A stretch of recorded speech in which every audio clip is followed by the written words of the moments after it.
Estamos de volta com o programa Retratos, hoje conversando com o professor Morales. Morales, no último bloco a gente estava terminando de falar sobre os 4 pilares da educação, né? Então, por favor, conclua a sua fala. Eu tinha colocado a questão do novo papel da escola, né? Sim. E, portanto, seria um segundo grande ponto, é a abertura da escola ao que acontece na sociedade. Sim. Uma sociedade complexa, como todos nós sabemos. Um terceiro elemento que eu acho de extrema importância é o novo papel das mídias sociais. Toda a questão da informática, das mídias, dos faces, das novas formas de comunicação, que acabaram praticamente com as fronteiras e com o tempo. É verdade.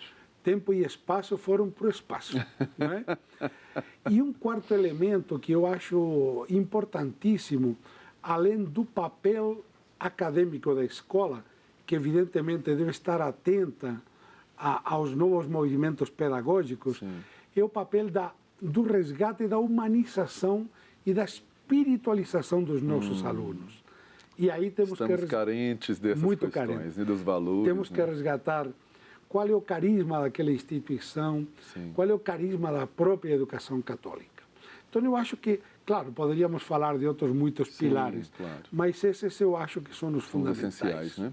E por falar nisso, em valores, inclusive, né, e na qualidade da educação, nós estamos vendo esses fatos acontecidos agora recentemente em São Paulo, que estão acontecendo, inclusive, né, de alunos, de estudantes ocupando escolas paulistas, mas não só os alunos, né, não só os estudantes, mas também os professores, os pais dos alunos, e esse movimento sendo, inclusive, apoiado por movimentos sociais, né? Isso contrariamente à proposta de reorganização da educação em São Paulo, não é? Inclusive com fechamentos de quase 100 escolas. Como é que o senhor vê essa realidade da educação, especialmente em São Paulo, como essa questão está mais efetiva, né? São Paulo é um estado especial, né? Por ser o carro-chefe da nação em termos de desenvolvimento, de economia. E penso eu também que a inteligência brasileira, em grande parte, se encontra em São Paulo. Então, eu enxergo como um movimento legítimo, no seu conceito. Por quê? Quando a gente tenta, em educação, impingir um esquema, um tipo de pensamento que a própria sociedade não participou da elaboração. Isso é um grande problema, né? Não participou, e é um mundo muito sensível, o mundo da escola, da universidade, o mundo da intelectualidade, é um mundo muito sensível a isso, e não houve uma participação, uma discussão, e quer ser uma coisa top-down, vindo de cima para baixo. Realmente há uma resistência muito grande. E claro, tem muita gente que fica só com o anedótico, de que no meio pode ter gente infiltrada, de movimentos mais radicais. Isso é normal, porque primeiro que a juventude de por si já é radical nas suas reivindicações. E depois que há realmente grupos politizados, grupos mais radicais, que aproveitam o momento para entrar na onda.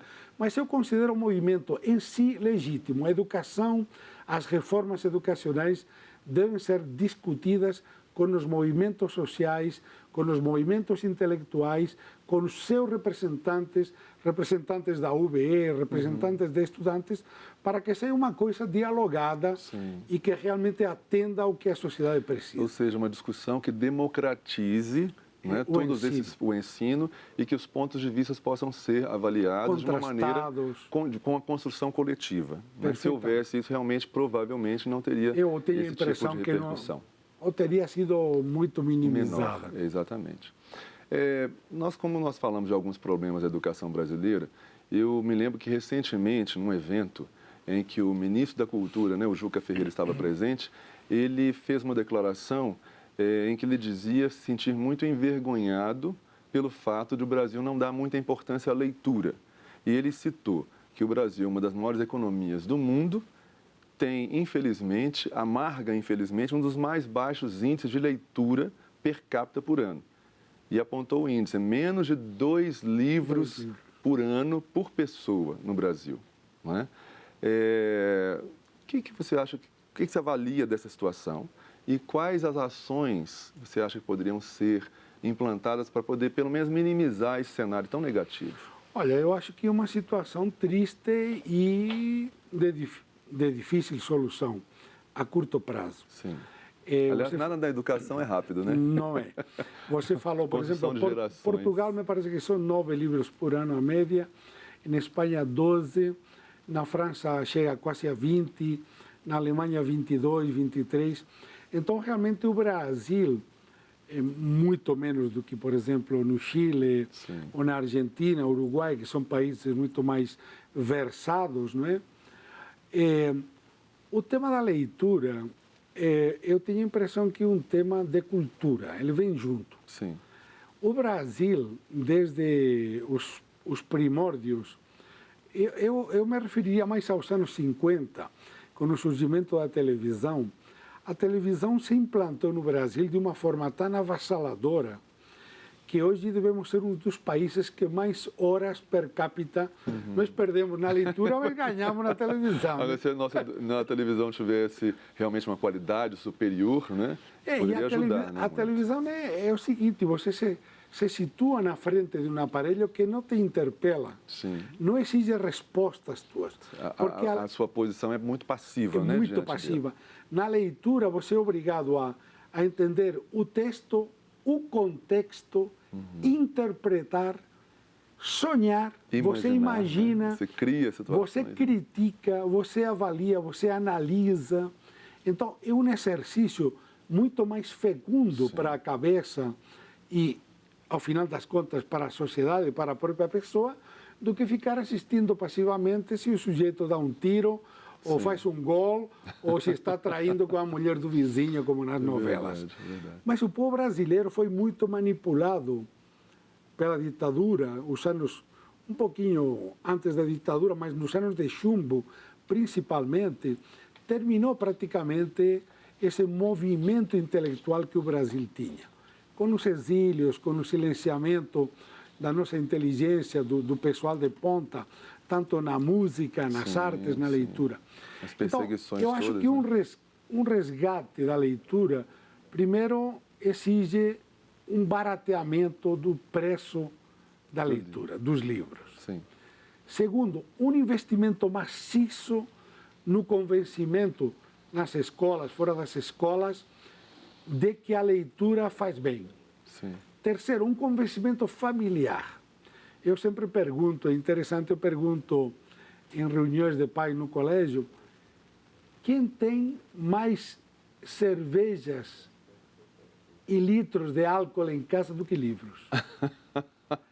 E olha, você ficaria surpreso quando os pais são sinceros. Tem mais pai que, se contar as cervejas que tem em casa, na geladeira, no armário, whisky, sei lá, vinho, sei lá, mas o que, tem mais livros... Tem mais garrafas do que livros em casa. É interessante falar isso porque eu me lembro de uma afirmação, aliás, uma afirmação não, uma ponderação que o Rubem Alves fez, né, um escritor e educador Rubem Alves, que eu admiro muito, né? Exatamente. Ele falou assim, que a relação com a literatura, com a leitura, é uma relação amorosa, ou deve ser uma relação amorosa. E que para estabelecer essa relação amorosa, o papel da família é muito importante. E que um dos momentos mais propícios para estabelecer essa relação afetiva com a leitura seria pouco antes de dormir. Os pais, os avós poderiam se sentar ao lado da criança na cama e começar a fazer aquela leitura para a criança, e introduzindo essa criança exatamente num ambiente lúdico de uma forma afetiva e amorosa.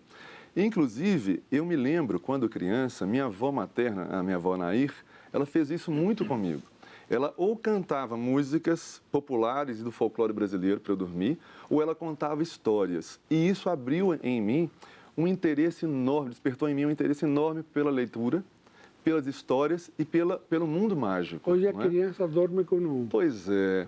Com o Face, É impressionante.